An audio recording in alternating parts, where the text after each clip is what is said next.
ఇంకా form కోళ్లలో danger bacteria అంట. Antibiotics అతి వినియోగంతో యాంటీ మైక్రోబయల్ రెసిస్టెన్స్ వృద్ధి.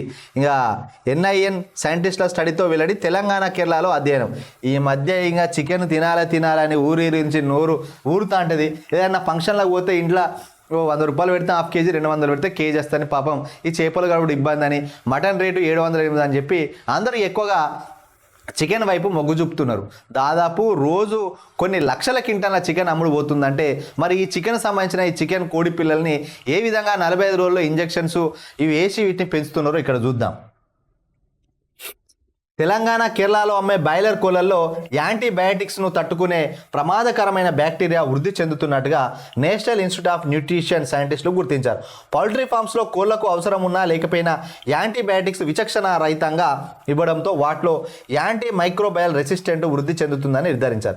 ఇలాంటి చికెన్ సరిగ్గా ఉడికించకుండా తింటే ఏఎంఆర్ జన్యు మనుషుల్లో వృద్ధి చెందే ప్రమాదం ఉందని హెచ్చరించారు. సరిగ్గా ఉడికిస్తే బ్యాక్టీరియా నాశనం. కేరళను సౌత్ జోన్గా తెలంగాణ సెంట్రల్ జోన్గా విభజించి ఈ అధ్యయనం చేపట్టారు. ఇందులో భాగంగా ఆయా రాష్ట్రాల్లోని 47 పౌల్ట్రీ ఫామ్స్లోని 131 శాంపిళ్లను కోడి రెట్టలను సేకరించి వాటి నుంచి డిఎన్ఏను వేరు చేసి పరిశోధించగా ఆందోళన కలిగించే అంశాలు వెల్లడయ్యాయి.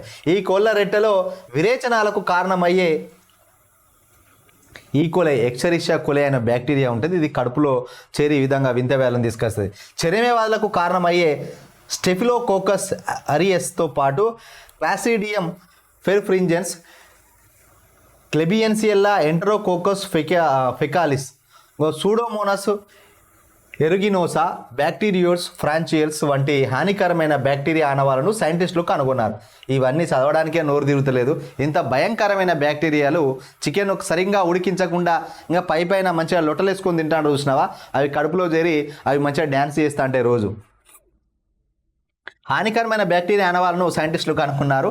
ఇవన్నీ మన దేశంలో యాంటీబయాటిక్ ట్రీట్మెంట్కు సవాల్ విసిరే బ్యాక్టీరియాలేనని ఎన్ఐఎన్ డ్రగ్స్ సేఫ్టీ డివిజన్ సైంటిస్టులు డాక్టర్ శోభి వెలేరి సంయుక్త కుమార్ రెడ్డి వెల్లడించారు. ఇలాంటి చికెన్ను అధిక ఉష్ణోగ్రతలో ఉడికించడం ద్వారా వీటిలో 95% బ్యాక్టీరియా నాశనం అవుతుందని తెలిపారు. తెలంగాణతో పోలిస్తే కేరళలో యాంటీ మైక్రోబియల్ రెసిస్టెంట్ జన్యు తీవ్రత ఎక్కువగా ఉన్నట్టు గుర్తించారు. వాళ్ళు పైన ఉడకబెట్టుకుంటారు కాబట్టి వాళ్ళకి అట్లాంటి రోగాలు వచ్చే అవకాశం ఎక్కువగా ఉన్నది.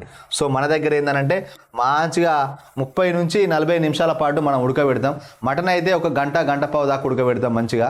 సో మసాలాలు మన దగ్గర లవంగాలు, యాలకులు, చెక్క ఇట్లాంటివి ఎక్కువ వేస్తాం కాబట్టి కొంత మనకు రెసిస్టెంట్ పవర్ ఉన్నది కాబట్టి ఏమవుతుంది. కానీ ఇంకో ఈ బాయిలర్ కోళ్ళని తింటే మనం ఏమవుతామంటే బాయిలర్ కోళ్ళ లెక్కనే తయారయ్యే అవకాశం ఉంది. ఇంకా చూస్తేనేమో లొట్టలు వేసుకొని తినాలన్నట్టుగా రెడ్ కలర్లు, ఫుడ్ ఎసెన్స్ అవన్నీ కలపడం వల్లనేమో లొట్టలు వేసుకొని తినాలనిపిస్తుంది. అరే అగ్గో రేటు కదా అని చెప్పి 100 రూపాయలకి హాఫ్ కేజీ వస్తుంది కానీ ఒక పూట సరిపోతుంది కానీ తెచ్చుకుంటే ఇక మనం జబ్బులను కొని తెచ్చుకున్నట్టే. ఇంకా చికెన్ వ్యాపారులు ఇంకా నాటుకోళ్ళ వైపే పెళ్ళాడి నాటుకోళ్ళ ఫామ్స్ను తెలంగాణలో ఇప్పుడు మొన్న ఎక్కడైతే మన ఎల్లంపల్లి దగ్గర కొరమీను లాంటి చేపలను పెంపకం పెడుతున్నారో తెలంగాణలో ఎక్కడ చూసినా గల్లీకి గ్రామాన నాటుకోళ్ళ ఫామ్లను ఏర్పాటు చేసుకోండి. భవిష్యత్తు వాటికే ఉంది.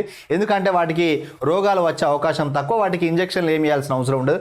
సో ఇవి 45 రోజుల్లోనే 2 కిలోల కోడి తయారవుతుంది. వాస్తవానికి 3 నుంచి 4 నెలలు పట్టాలి. కానీ వీళ్ళు ఇచ్చే ఇంజక్షన్ తోటి చిన్న కోడిపిల్ల కాస్త ఇంత పెద్ద కోడిపిల్ల తయారవుతుంది. అవి తినడం వల్ల ఇక్కడ రాయలే ఆడపిల్లలకు తొందరగా వాళ్ళు యవ్వనానికి వచ్చే అవకాశం ఉంటుంది. దానివల్ల చాలా విపరీతమైన వ్యాధులు కూడా వస్తూ ఉంటాయి. చాలామందికి ఈ విషయాలు తెలియదు. చెప్తేనేమో ఈయనకేం తెలుసు అని అంటారు కానీ ఇది సైన్స్ స్టూడెంట్లకు ఇట్లాంటి విషయాలు బాగా తెలుస్తాయి. సో ఇక్కడ ఎక్సరేషియా కొలై ఇట్లాంటి బ్యాక్టీరియాలు ఉన్నాయి. ఇవి బయాలజీ చదువుకున్న వాళ్ళకు బాగా తెలుస్తాయి. ఈ యొక్క బ్యాక్టీరియా వ్యాధులు చాలా అసంక్రామికంగా వ్యాపించి అవి లోపల వింత వ్యాధులను కలిగించి మనిషి యొక్క ఆయుర్దాయం కూడా తగ్గించే అవకాశాలు ఉన్నాయి. సో ఇవి కాకుండా ప్రపంచ దేశాల్లో ఈ బాయిలర్ కోళ్ళ కంటే ఎక్కువగా నాటుకోళ్ళు కానీ ఇంకేదన్నా కోళ్ళు కానీ వృద్ధి చేస్తుంటాండ్రు. సో ఈ కోళ్ళలో కూడా చాలా రకాలు ఉంటాయి. సో ఈ బాయిలర్ కోళ్ళు తినడం వల్లనే ఎక్కువ వ్యాధులు వస్తున్నాయి. సో మన దగ్గర ఎక్కువ ఉడకబెడుతున్నారు, ఇబ్బంది లేము. కానీ వేరే కేరళ మాత్రం చాలా ఇబ్బంది ఉందట.